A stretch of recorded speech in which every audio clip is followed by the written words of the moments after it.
नमस्ते प्यारे बच्चों, मैं हूं आपका मित्र संजीव कुमार कोहली और आज के इस विशेष वीडियो में हम हल करेंगे उत्तराखंड बोर्ड कक्षा 10 इंग्लिश का 2026 का सैंपल पेपर।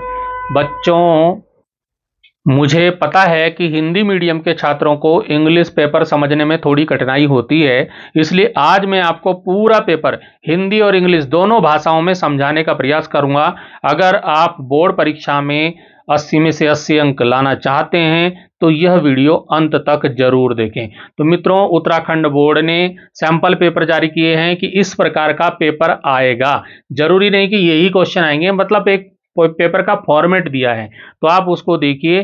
दो पेपर उत्तराखंड बोर्ड ने अपनी साइट पे जारी किए हैं। ये जो हम सेट, ये वाला जो सेट है मित्रों, ये सेट ए है, यानी कि पहला सेट है। दूसरा सेट अगर आप कहोगे तो मैं वीडियो बनाऊंगा, और नहीं तो एक ही सेट से अगर आप समझ गए तो बढ़िया है। तो हम बात करते हैं, पेपर की शुरुआत करते हैं। 80 नंबर का ये पेपर है, 3 घंटे का समय। इसमें पहले लिखा है this question paper is divided into 4 section. ये पेपर 4 सेक्शन में बांटा गया है, ए बी सी डी, ठीक है। दूसरा इसमें नोट लिखा है ऑल क्वेश्चन आर कंपलसरी, मतलब सारे क्वेश्चन कंपलसरी हैं, और marks are indicated against each question, मतलब प्रत्येक जो क्वेश्चन है उसके सामने मार्क्स भी लिखे हैं। तो देखिए, सबसे पहले हम आते हैं पहले सेक्शन पे, जो है रीडिंग सेक्शन। इसमें यहाँ आपको एक पैराग्राफ होगा, इंग्लिश का पैराग्राफ। यहाँ पे लिखा है read the passage given below and answer the question that follow. मतलब इसमें जो क्वेश्चन पैराग्राफ दिया है उस क्वेश्चन को आप पैराग्राफ को आपको रीड करना है। ये पैराग्राफ आपके सामने है, देख लीजिए, पैराग्राफ आपके सामने है। इसको आपने रीड करना है, अच्छे से देख लीजिए, इसको पढ़ना है। और इसको पढ़ने के बाद इसमें जो भी क्वेश्चन इसके नीचे दिए हैं उनको आपको सॉल्व करना है। तो आपको पढ़ लीजिएगा, मैं पूरा नहीं पढ़ रहा हूं इसको, क्योंकि ये वाला पैराग्राफ को आपके पेपर में आएगा नहीं, पता नहीं कौन सा आएगा, अनसीन है, ये बुक से नहीं होता। तो आपको इसको पढ़ लेना है, और फिर जो भी आपके पास पेपर में आएगा उसको आपको पढ़ना है, और उसके नीचे दिए गए क्वेश्चनों के आंसर देने हैं। तो यहाँ पर मैं इनके क्वेश्चन आपको पैराग्राफ में से ही मिल जाएंगे, आपको क्वेश्चनों के आंसर आप थोड़ा पढ़ोगे तो मिल जाएगा आपको। पैराग्राफ अगर पढ़ने में, कुछ बच्चे उनको पढ़ने में उनको मीनिंग ही समझ में नहीं आती, तो उनके लिए तो सिंपल सा ये है कि वो क्वेश्चन पढ़ें। उसको क्या पढ़ें? क्वेश्चन को पढ़ें। जैसे how rising population affected a nation, मतलब जो है जो पॉपुलेशन है, पॉपुलेशन मतलब जनसंख्या, जनसंख्या जो राइजिंग हो रही, बढ़ रही है जनसंख्या, तो वो राष्ट्र को कैसे प्रभावित करती है। तो अब यहाँ पर आपको, अब उनको तो मीनिंग आता नहीं, कोई बच्चे ऐसे होते हैं, तो राइजिंग पॉपुलेशन अफेक्टेड नेशन, ये शब्द तो आप ढूंढ, ये वर्ड आप देख लीजिए, और फिर आ जाइए आप अपने पैराग्राफ में, ये वर्ड वहां पे ढूंढिए। तो देखिए यहीं पर दिया है कि यहीं पे दिया है population problem concern not only food but also employment, new cities, provision of clean water and modern sanitation. मतलब अब ये आपको इसमें से आंसर मिल जाएगा। तो जो जनसंख्या है वो आपका फूड को ही प्रभावित नहीं करती, वो आपके जो है एम्प्लॉयमेंट को करती है, मतलब बेरोजगारी लाती है। Space of the for the new city, जो नए शहरों के लिए जो जगह की कमी हो जाती है, और क्लीन वाटर जो है आपका स्वच्छ पानी की दिक्कत हो सकती है। तो इस तरह से, मतलब इसी में से आपको छांट के आंसर देना है। अब इसी में नेक्स्ट क्वेश्चन आ जाता है write any four pressing problems of our country, मतलब हमारे कंट्री, हमारे देश में 4 गंभीर समस्याओं के बारे में बताना है। कौन कौन सी गंभीर समस्याएं हैं? अब इसी पैसेज में आ गया मैं, यहीं पर आपको मिल जाएगा कि क्या क्या गंभीर समस्याएं हैं। तो इसमें वो दे रखी हैं यहाँ पे, प्राइस राइज, टेररिज्म, अनएम्प्लॉयमेंट, ये सारी चीजें दी हैं। तो यही आपको क्या लिख दी है, सबसे पहली प्रॉब्लम इसमें जो दी गई है वो पॉपुलेशन प्रॉब्लम, जनसंख्या वृद्धि की समस्या, ठीक है ना। फिर आपकी प्राइस राइज, ठीक है, आपकी मतलब प्राइस राइज मतलब महंगाई, मूल्य वृद्धि, ठीक है। फिर टेररिज्म मतलब आतंकवाद। फिर अनएम्प्लॉयमेंट मतलब आपका क्या, बेरोजगारी। अब इसमें नेक्स्ट क्वेश्चन आता है, explain the line when the price shoot up and common man sink deep down. कहने का मतलब है जब कीमतें जो हैं आसमान छूती हैं, महंगाई बहुत ज़्यादा बढ़ती है, तो आम आदमी गहरे में डूब जाता है। इसका मतलब क्या है? तो इन पंक्तियों से आपका उत्तर मिल जाएगा। The price rise also serious problem when the price shoot up the common man sink deep down the price. तो मतलब इसी में से आपको यहाँ तक आप इसको पढ़ना है, यहीं से आपका आंसर इसमें मिलेगा। कहने का मतलब जब आवश्यक वस्तुओं की कीमतें तेजी से बढ़ती हैं तो आम लोगों को, विशेषकर गरीबी से रेखा नीचे वालों को क्या होता है, उनका जीवित रहना मुश्किल हो जाता है और उनकी बुनियादी जो जरूरतें हैं उनको पूरा करना भी कठिन हो जाता है। ठीक है ना? तो how can people who are below the poverty line pull on their life. तो इस तरह से आपका क्या हो जाएगा, this turn them to criminals. यहीं से आंसर हो जाएगा। तो आंसर ढूंढने का आपको प्रयास करना है। अगला है, name the state affected by terrorism in India. India में कौन कौन से जगह हैं, स्टेट हैं जो टेररिज्म, आतंकवाद से प्रभावित हैं। तो बच्चों देखो, इसमें यही आंसर मिल जा रहा है। The state of Uttar Pradesh, Delhi, Jammu and Kashmir and the north east are directly under the attack of terrorism. तो इस प्रकार से जो पहला क्वेश्चन है बहुत आसान है, आपको सारे आंसर उसी में ढूंढने से मिल जाएंगे। ऐसा ही दूसरा है, read the passage given below and answer the question that follow. इसमें भी आपको ये पैसेज पढ़ना है और इस पर जो क्वेश्चन होंगे उनके आंसर आपको देने हैं। तो इसको, पैसेज को पूरा पढ़ लीजिए और जो भी क्वेश्चन होंगे उनको देख लीजिए। अब यहाँ पे क्वेश्चन, पहला क्वेश्चन आता है, right the qualities of successful leader. जो सक्सेसफुल लीडर है ना, एक सफल नेता के गुण गुण क्या होते हैं उनको लिखना है। तो मुझे यही पैराग्राफ में आंसर मिल रहा है, a successful leader distinguish himself by being able to lead by example. यहीं से कुछ मिल रहा है, तो यहीं से आपको लिखना है, आंसर ढूंढना है इसको। सक्सेसफुल लीडर वर्ड को पकड़ा और वहीं से आंसर यहाँ से यहाँ से यहाँ से यहाँ से यहाँ तक आप लिख सकते हैं। अब इसी में नेक्स्ट क्वेश्चन आ जाता है, how does the captain manage him his team. मतलब एक कप्तान अपनी टीम को कैसे मैनेज करता है।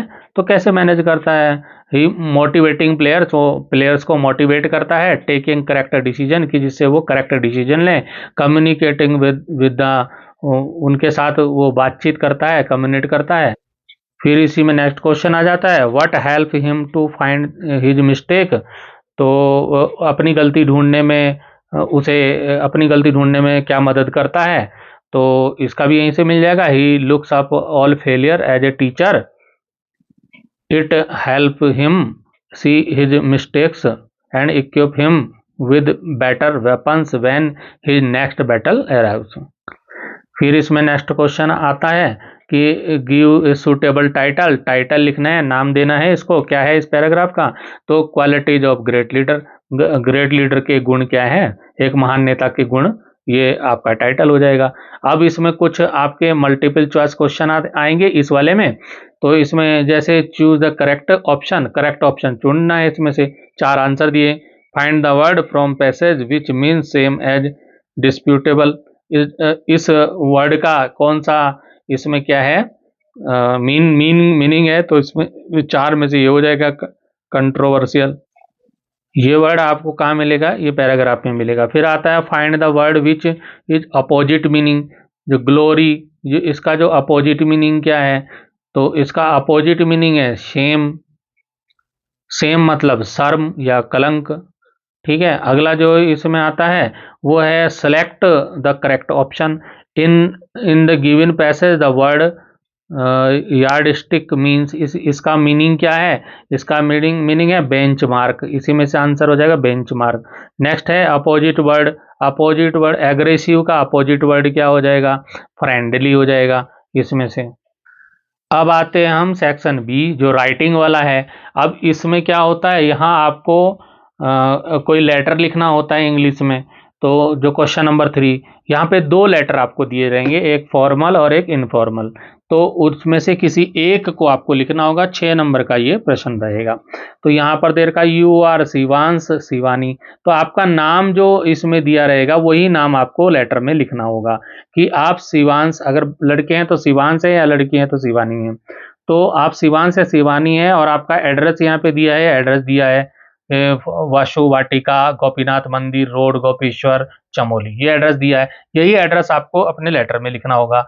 Devansh is your younger brother, आपका जो छोटा भाई है उसका नाम देवांश है। तो he takes a interest in no interest in games and other activities. तो जो तुम्हारा छोटा भाई है ना, वो उसकी रुचि नहीं है खेलने में, अदर एक्टिविटीज में। तो एंड बिकम लेजी, जिससे वो लेजी हो गया है। Write a letter to him, उसको एक लेटर लिखना है आपने, telling him the benefit of games, उसको बताना है कि गेम्स के कितने बेनिफिट है, कितने लाभ हैं। And physical activities in human life में फिजिकल एक्टिविटी कितनी इंपॉर्टेंट है, ये आपको लेटर में उसको बताना है, समझाना है।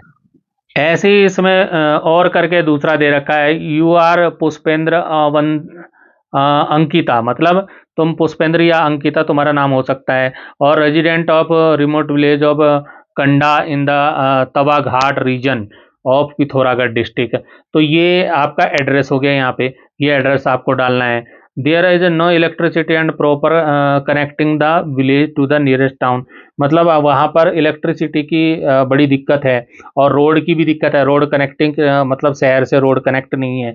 तो आपको क्या करना है, write a letter to district magistrate, अपने डिस्ट्रिक्ट मजिस्ट्रेट को एक लेटर लिखना है। Your district requesting concern department, उस डिपार्टमेंट को करना है, जैसे बिजली वाले को करना है या किसको करना है, डिस्ट्रिक्ट मजिस्ट्रेट को उसकी समस्या बतानी है कि आपके यहाँ क्या प्रॉब्लम है। टेक नेसेसरी एक्शन ले सके, जिससे वो आपके डीएम साहब है ना।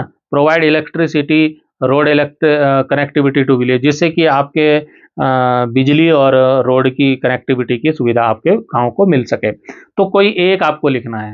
जैसे मैं आपको पहले वाला बता रहा हूँ, तो पहले वाले में क्या, आपको सबसे पहले तो जो लेटर पे दिया है, वो जो क्वेश्चन में दिया है एड्रेस, वो एड्रेस ढंग से लिखना है। जब क्योंकि ये एड्रेस के भी नंबर मिलते हैं, अगर इतना भी आपने सही लिख दिया ना तो कुछ अंक मिल जाएंगे, 6 में से 2 तो मिल ही जाएंगे।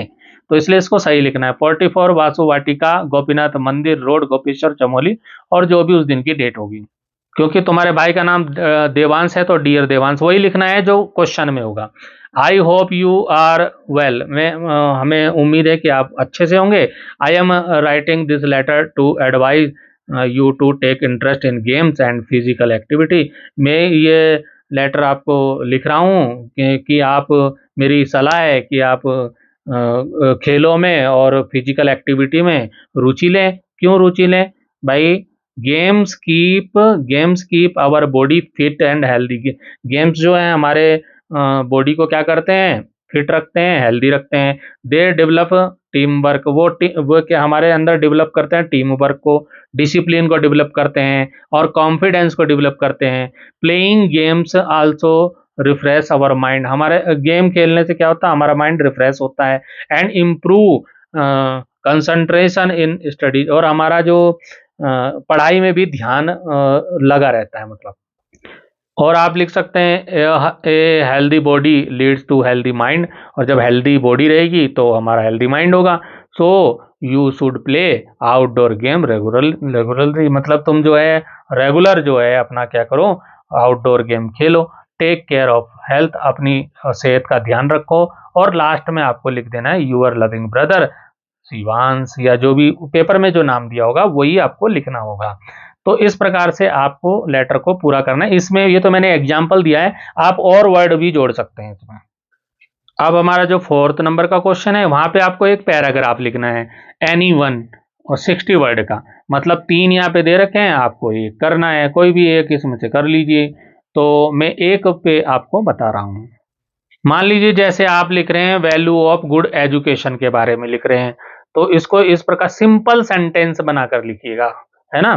तो education is very important human life, मतलब एजुकेशन ह्यूमन लाइफ में बहुत इंपॉर्टेंट है। It gives us knowledge and wisdom, इससे हमें ज्ञान प्राप्त होता है, बुद्धिमत्ता आती है। A good education help us to become a responsible citizen, और गुड एजुकेशन अगर हम मिलेगी तो उससे क्या हेल्प होगी कि हम एक जिम्मेदार नागरिक बनेंगे। It develops our personality and improve our thinking ability, और इससे हमारे अंदर क्या होगा, हमारे अंदर हमारा व्यक्तित्व का निर्माण होगा, और हमारी जो है सोचने समझने की योग्यता बढ़ेगी। तो education also help us to get good job, और एजुकेशन से हम अच्छा जॉब भी प्राप्त कर सकते हैं एंड सक्सीड इन लाइफ, और अपने जीवन में सफलता भी प्राप्त कर सकते हैं। Therefore every person should get proper education, इसलिए सभी हर व्यक्ति को चाहिए कि वो अच्छे से एजुकेशन प्राप्त करे। तो बहुत बड़ा नहीं लिखना है और बहुत छोटा भी नहीं लिखना है, 60 वर्ड में इतना काफ़ी है। और इसमें आप क्या करेंगे, अपने सिंपल वर्ड का इस्तेमाल करेंगे। ज़्यादा हार्ड वर्ड का करोगे तो दिक्कत होगी, सिंपल वर्ड का। अब आते हैं यहाँ पर question number 5, on the basis of hints. Hints यहाँ पे दिए हुए हैं, इन हिंट्स के आधार पर यहाँ भी एक पैराग्राफ लिखना है, यहाँ पर 80 वर्ड का लिखना है, और इसका टॉपिक है रोल ऑफ एजुकेशन, एजुकेशन का रोल। तो इसको भी उसी प्रकार से लिख सकते हैं आप, education plays a very important role in our life, मतलब एजुकेशन हमारे जीवन में बहुत इंपॉर्टेंट रोल है एजुकेशन का। It give us knowledge and develop our personality, ये हमें नॉलेज देता है और हमारी पर्सनैलिटी को डेवलप करता है। Education help people to understand their right and duties. Education जो है लोगों को ये अपने अधिकार, अपने ड्यूटी, अपने कर्तव्य समझने में मदद करता है। It play an important role in progress of society, और इसका बहुत इम्पॉर्टेंट रोल है प्रोग्रेस में, सोसाइटी के, समाज के उन्नति में और राष्ट्र की उन्नति में। द नेशन भी लिख देना इसमें, ठीक है ना। Uneducated uneducated person can get better opportunity in life. तो ये भी आपको पता है कि जो एजुकेटेड पर्सन होगा तो वो बहुत सारे प्राप्त कर सकता है अपने जीवन में। Education needs us towards success and better future. Education आपको अच्छी सफलता और अच्छे भविष्य की ओर ले जाता है। Therefore education is essential for every individual and for the development of the nation. तो इस तरह से आप इसको लिख सकते हैं। अब आ जाते हैं मित्रों हम सेक्शन सी, जो कि आपका ग्रामर का है। तो क्वेश्चन 6 है, fill in the blanks with the correct form non finites, और नॉन फाइनाइट्स इसमें भरने हैं ब्रैकेट में, खाली जगह में। तो मित्रों इसकी प्रैक्टिस आपके विद्यालय में अच्छे प्रकार से कराई गई होगी। तो यहाँ पर आपका जो है उसको हम भर लेते हैं। एजुकेशन इनेबल अस, तो यहाँ पर जो ये ब्रैकेट में वर्ड है इसको नॉन फिनिटिव करके आपको भरना है। तो यहाँ पर जैसे कि अचीव्स है, तो इसको हमने क्या कर दिया, to achieves our goal and lead and meaningful life. तो टू अचीव यहाँ पे भर देंगे। ऐसे इसमें ज़्यादातर ये टू लगा के ही भरा जाता है। तो यहाँ पर आपको क्या करना है, ध्यान रखना है थोड़ा सा। अब जैसे यहाँ पर आगे ये रिसीव है, तो यहाँ पर इसके मीनिंग को समझने का प्रयास करना थोड़ा बहुत। Proper education is the right of every child, तो यहाँ पर रिसीविंग हो जाएगा, टू रिसीव, रिसीविंग यहाँ पर आएगा। और अगले वाले में देखिए, the teacher advise the student, यहाँ पे टू वर्क हो जाएगा, वर्क का क्या हो जाएगा, टू वर्क हो जाएगा, hard to succeed in life. ऐसे ही डी का क्या है, people without education often struggle, तो यहाँ हो जाएगा टू फाइंड, फाइंड का क्या हो जाएगा, टू फाइंड। तो टू ज़्यादातर इसमें लगता है, तो ये आपको ध्यान रखना है थोड़ा सा, कि नहीं आ रहा तो टू तो लगा ही दो। आप चाहेंगे कमेंट करेंगे तो मैं ग्रामर वाले पोर्शन के लिए अलग से वीडियो बना दूंगा। अब अगला क्वेश्चन आता है question number 7, combine the following pairs of sentence using sentence connector in bracket. अब यहाँ पर ब्रैकेट में कुछ कनेक्टर दिए हैं, यहाँ पे ब्रैकेट में कनेक्टर दिए गए हैं, इन कनेक्टर से जोड़ करके इनसे आपको इस सेंटेंस को सही करना है। जैसे कि यहाँ पर पहला सेंटेंस है, सेंटेंस आप देख रहे हैं, ये सेंटेंस आपके सामने है और इसको इससे जोड़ना है। ऐसे ही दूसरे में ये सेंटेंस आप देख रहे हैं, इसको इससे जोड़ना है। तो क्या बनेगा इनको जोड़ करके, तो इसका बन जाएगा education not only shapes an individual personality but also struggle the moral fabric of society. तो इस तरह से ये सेंटेंस बनकर आएगा। ऐसे ही बी वाले में शुरू में ही जो वर्ड दे रखा है वो शुरू में ही लग दिया, although many people in rural areas remain under educated the government has launched several literacy program. तो इसका मैंने हिंदी में भी मीनिंग दिया है कि इसका मीनिंग क्या होता है, हालांकि या बल्कि ग्रामीण क्षेत्रों में कई लोग अशिक्षित हैं फिर भी सरकार ने कई साक्षरता कार्यक्रम प्रस्तुत किए हैं। अब नेक्स्ट क्वेश्चन देखिए क्या है, join the following pair sentence as directed, मतलब जैसा कि निर्देश दिया गया है वैसे आप वाक्यों को जोड़ना है। पहला इसमें सेंटेंस है, education is important many people still ignore it value. अब इसको यहाँ पर ब्रैकेट में दिया जाएगा, ज्वाइन यूजिंग थाउ, ज्वाइनिंग यू दाउ, मतलब दो से इसको जोड़ना है, इस शब्द से जोड़ना है। तो इसमें आपको क्या करना है, यूजिंग, ज्वाइन यूजिंग मतलब ज्वाइन करना है, यूजिंग सबसे पहले आपको इस वर्ड को यूज करके सेंटेंस को करना है। तो सबसे पहले इस यू वर्ड को सबसे आगे लिख देंगे, THAUGH, इस तरह से इसको, और फिर ये पूरा सेंटेंस उतार देंगे। ठीक है, मैनी का एम इसको इस्तेमाल कर देंगे और यहाँ पर कॉमा लगा देंगे और स्टिल इग्नोर इसी सेंटेंस को पूरा उतार देंगे। ठीक है ना, कोई अंतर नहीं। अब दूसरे सेंटेंस में आइए, यहाँ पर दे रखा ज्वाइन यूजिंग सो दैट, यहाँ पर आपको सो दैट का प्रयोग करना है, कहाँ पे करना है वो आपको देखना है। तो the government should invest in education, तो यहाँ पर फुल स्टॉप की जगह यहाँ पर आपको कर देना है सो दैट लिख देना है, और उसके आगे का सेंटेंस आपको पूरा कर देना है, पूरा सेंटेंस लिख देना है यही वाला। तो इस प्रकार से आंसर आप लिख देंगे, ये वर्ड शुरू में जोड़ देंगे और पूरा सेंटेंस लिख देंगे, और ये इसका हिंदी मीनिंग है, आप हिंदी मीनिंग भी देख सकते हैं। ऐसे इसका जो बी वाला पार्ट है ये इस तरह से कर देंगे, और इसमें सो दैट यहाँ पे लगाया गया है, और ये इसका हिंदी मीनिंग है, आप यहाँ से देखिए। नेक्स्ट क्वेश्चन हमारा है कि fill in the blanks with correct form of verbs, आपके जो वर्ब्स दी हुई हैं यहाँ पे करेक्ट फॉर्म भरनी है। जैसे यहाँ पर दे रखा ट्रांसफॉर्म, यहाँ पे दे रखा क्रिएट, यहाँ पर यूज, अब इनका सही फॉर्म लिखना है। तो अब यहाँ पर ध्यान देखिए, मॉडर्न टेक्नोलॉजी हैज, हैज जब आया तो हैज के साथ ट्रांसफॉर्म की थर्ड फॉर्म लगेगी, तो ट्रांसफॉर्म्ड हो जाएगा। ठीक है, थर्ड फॉर्म, हैज के साथ वर्ब की थर्ड फॉर्म, ध्यान रखें, हैज के साथ वर्ब की थर्ड फॉर्म। अब आता है अगला, अगला वर्ड आप देखिए, ज्यादा पढ़ने की जरूरत नहीं है। दे समटाइम्स, दे क्या है, प्लूरल है, तो दे के साथ वर्ब की फर्स्ट फॉर्म आएगी, तो क्रिएट वाला क्या होगा, क्रिएट ही आएगा। ठीक है, ऐसे ही अगले वाले को आपको देखना है, दैट इफ वी, तो यहां पर क्या है, इफ, क्या इफ क्लॉज में यहां प्रेजेंट टेंस है, क्या है, प्रेजेंट टेंस, वर्तमान काल, तो यूज का यूज ही हो जाएगा। ठीक है, टेक्नोलॉजी वाइजली, तो इस चीज को आपको ध्यान रखना है। नेक्स्ट क्वेश्चन है कि complete the following sentence using suitable models, तो आपको जो मॉडल्स हैं वो आपको पता होनी चाहिए। मॉडल्स कौन से होते हैं, मॉडल जैसे मस्ट, जैसे कि माइट, MIGHT, तो ऐसे ही आपका शुड, SHOULD, शुड, मे, में आपका कैन, कुड, ये क्या है, ये आपके क्या है, मॉडल्स हैं। तो ये आपको भरने हैं, इसमें कौन सा आएगा ये आपको ध्यान रखना है। कैसे ध्यान रखेंगे, इसके लिए आप चाहोगे तो मैं वीडियो बना दूंगा आपके लिए अलग से। तो यहाँ पर पहला है, students submit their assignment before the deadline avoid penalty, मतलब स्टूडेंट को असाइनमेंट टाइम से जमा करना है, नहीं तो पेनल्टी लग जाएगी। तो बहुत कंपलसरी है, जब कंपलसरी मतलब अनिवार्य नियम है तब मस्ट का प्रयोग होता है, इसलिए यहाँ पे मस्ट लिखा है।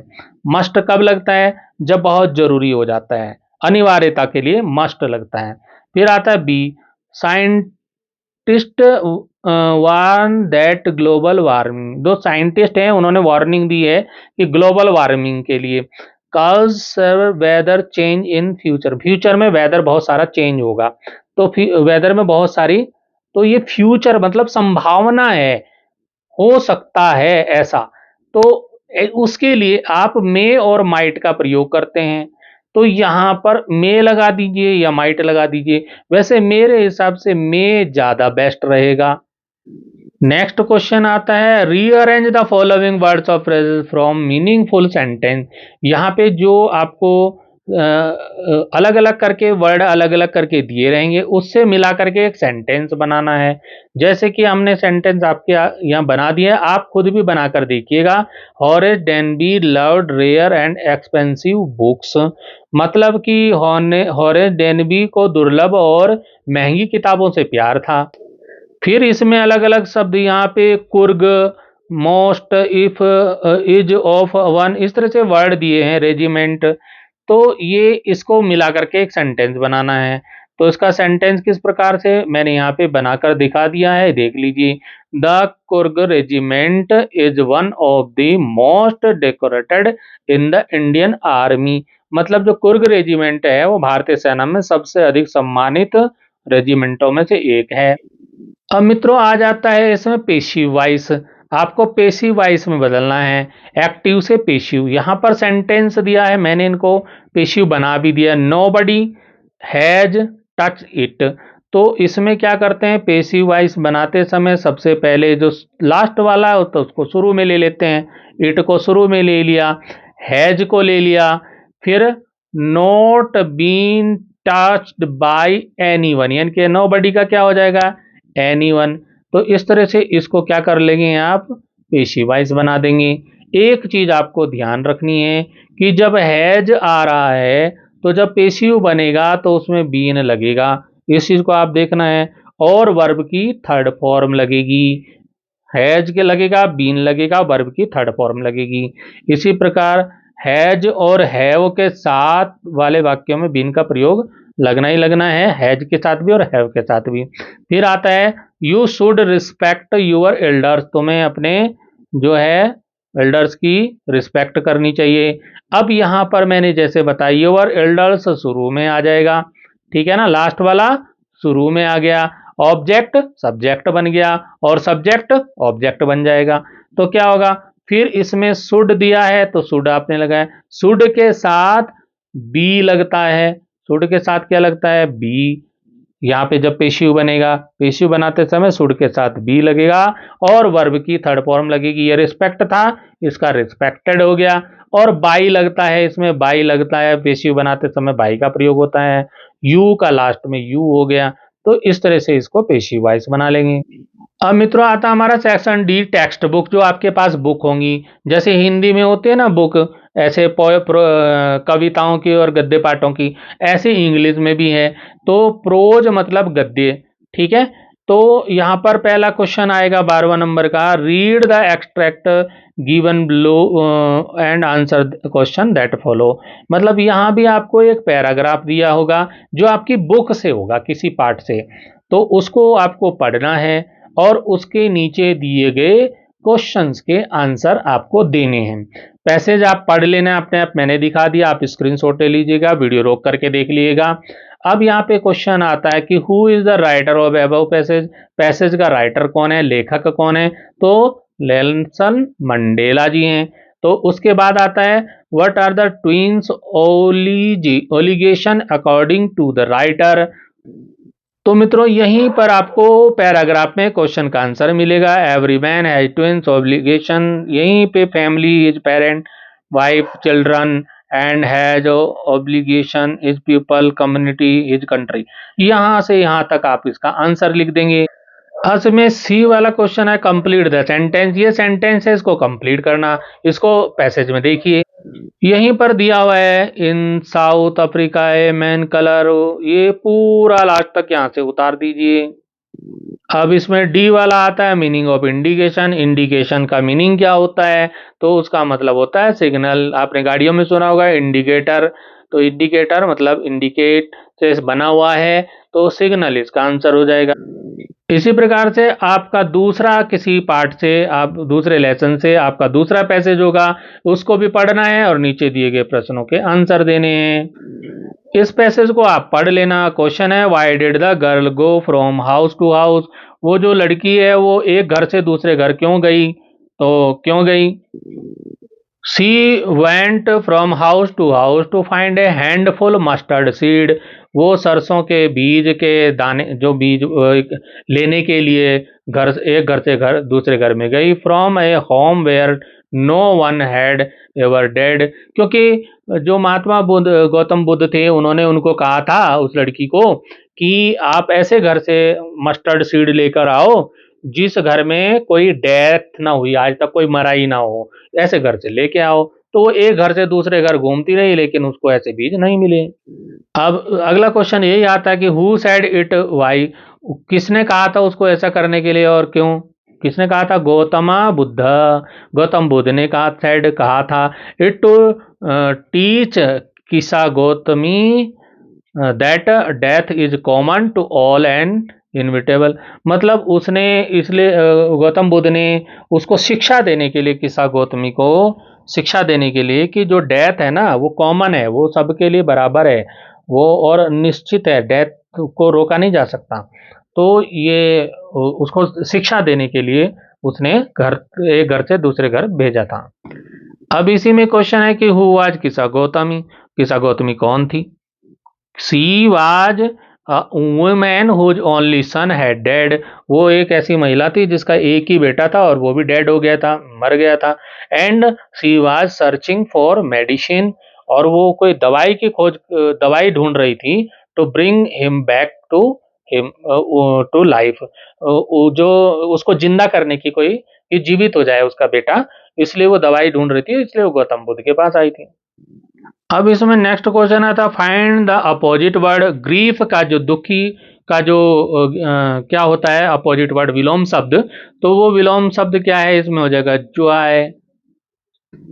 अब हमारा 14 नंबर का प्रश्न है answer the following question in about 80 word. 80 word में क्वेश्चन का आंसर देना है। Do you think that paper has more patience than the people, क्या आपका क्या विचार है कि आप सोचते हो कि जो पेपर होता है, कागज जो होता है, उसमें मोर पेशेंस होता है, मोर वो बहुत धैर्य वाला होता है, आदमियों से, लोगों से ज्यादा धैर्य होता है कागज में? यस और नो?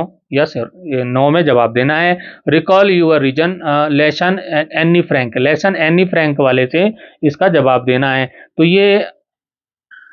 तो इसका जवाब हो जाएगा yes, paper has more patience than people, paper में ज्यादा पेशेंस होता है, धैर्य होता है मनुष्यों से, लोगों से। In in the lesson from the diary of Anne Frank, जो लेसन है डायरी ऑफ एनी फ्रैंक, तो इसमें इस लेसन में क्या होता है? एनी राइट्स, एनी लिखती है that paper is more patience, paper में बहुत ज्यादा पेशेंस होता है, because it listens without interrupting और जजिंग। और people people often get bored और do not take interest in our problem, मतलब जो लोग जो होते हैं वो हमारे जो प्रॉब्लम्स होते हैं, जब हम उनको कुछ चीज़ सुनाते हैं तो उसमें वो ज़्यादा इंटरेस्ट नहीं लेते हैं, लेकिन कागज जो है बिना कोई जजिंग के हमारी बातों को सुनता है। Paper silently listen to our thought and feeling, paper धैर्य से, शांति से हमारे थॉट को सुनता है, हमारे फीलिंग्स को सुनता है जब हम उस पर कोई लिखते हैं। That is why Anne share all her emotions with her diary, इसलिए एनी क्या करती है? अपनी जो भी इमोशंस हैं वो अपनी डायरी में शेयर करती है, किट्टी में शेयर करती है। For her the diary becomes her true friend and comfort, और इस प्रकार से क्या हो गया, उसकी डायरी उसके लिए क्या हो गई? अच्छी सच्ची मित्र हो गई, और उसके अच्छी हो गई मतलब उसके लिए। तो मित्रों इस प्रकार ये जो क्वेश्चन है ये आपके बुक से, लेसन से पढ़े हुए हैं, उनको आपको याद करना है। इसी में क्वेश्चन नंबर 15 में क्या होता है, यहाँ भी आपको 30-40 वर्ड में क्वेश्चन का आंसर देना होता है। तो यहाँ पर और करके 2 क्वेश्चन दिए रहेंगे, उनमें से कोई एक आपको करना होगा। The proposal in complete of egos, explain it in your own words and refer, तो इसको आपको क्या देना है? इस स्टोरी, जो स्टोरी के अनुसार आपको इस क्वेश्चन का आंसर देना है। तो इसका आंसर आप इस प्रकार से लिख सकते हैं। In the play the proposal Lomov and Natalia keep arguing about Oxen Meadow and dogs, their argument so their pride and ego, instead of solving the issue calmly they try to prove themselves right, मतलब वो दोनों जो हैं आपस में बहस करने लगती हैं, लड़ने लगती हैं। जो लोमो और नतालिया है वो आपस में लड़ने लगती हैं। उनका जो मुद्दा जो ऑक्शन मीडियो था वो डॉग्स वाला मुद्दा बन गया, और क्या हो गया, इस प्रकार डॉग वाला मुद्दा वो दूसरे मुद्दे पे पहुंच गए, और उससे क्या हुआ कि उसकी इसका उनकी जो प्राइड और ईगो के कारण ऐसा हुआ कि जो जिस चीज को उन्होंने सॉल्व करना था, सॉल्व करने की बजाय शांति से जिसको सॉल्व करना, इश्यू जो सॉल्व करना था उसे वजह करने के बजाय वो क्या करने लगे, अपने आप को दोनों एक दूसरे को राइट्स बताने, प्रूव सिद्ध करने लगी, मतलब अपने आप को कि मैं सही हूं, वो कह रही मैं सही हूं, वो कह रही मैं सही हूं। इसको हिंदी में आप इस प्रकार से समझ सकें कि द प्रोपोजल नाटक में लोमो और नतालिया ऑक्शन मीडो और कुत्तों को लेकर लगातार झगड़ते रहते हैं। यह उनके अहंकार और जिद को दिखाता है कि वे समस्या सुलझाने के बजाय खुद को सही साबित करने की कोशिश करते हैं। अब इसी में जो दूसरा क्वेश्चन और करके दिया गया है उसका आंसर भी देख लेते हैं। क्वेश्चन है what do you mean by auction मीडो, auction मीडो का मतलब क्या है, और what does लोमो say about it, और लोमो ने इसके बारे में क्या कहा। तो Oxen Meadow is a piece of land between Lomov and Natalia family, बताया दोनों फैमिली के बीच में जो जमीन है उसका उसका जो है उसका नाम है ये ऑक्शन मीडो। तो लोमो क्लेम्स, लोमो जो क्लेम करता है that the land belong to his family, की लैंड उसकी फैमिली की है, वो जमीन उसकी परिवार की है। तो इसको हिंदी में देख सकते हैं कि एक जमीन का टुकड़ा है जो लोमो और नतालिया के परिवार को बीच स्थित है। लोमो का कहना है कि यह जमीन उनके परिवार की है। अगला जो इसमें अगला पार्ट आता है पोएट्री का, जिसमें 7 नंबर के क्वेश्चन पूछे जाते हैं। तो यहाँ पर 16वां प्रश्न है कि read the following extract and answer the that follow, मतलब ये पोयम की लाइंस हैं, इन लाइंस को आपको पढ़ना है और 3 क्वेश्चन इसमें दिए गए हैं, उनके आंसर आपको देने। और यहाँ भी पोयम आपको दो और करके दूसरी भी दे रखी है, दूसरी भी पोयम है, एक पोयम ये है यहाँ पे और उसके भी क्वेश्चन है। तो जो आपको आसान लगे दोनों में से वो आपको उसके आंसर आपको देने हैं। तो हम सबसे पहले आप सबसे पहली पोएम की लाइंस आप देख लीजिए और इसके क्वेश्चन देख लीजिए, आंसर हम देखेंगे। इसमें पहले क्वेश्चन में से पोएम और पोएट का नाम पूछा गया है। तो सबसे पहले तो आपको सारी पोएम्स के नाम, उनके पोएट के नाम, कवि और कविताओं के नाम याद होने चाहिए। तो पोएम ये है द बॉल पोएम और पोएट हैं जॉन बेरीमैन, तो इनके नाम आपको याद होने चाहिए। फिर इसमें सेकंड क्वेश्चन है व्हाट डज ही सेंस, और अगला क्वेश्चन है why is money called eternal.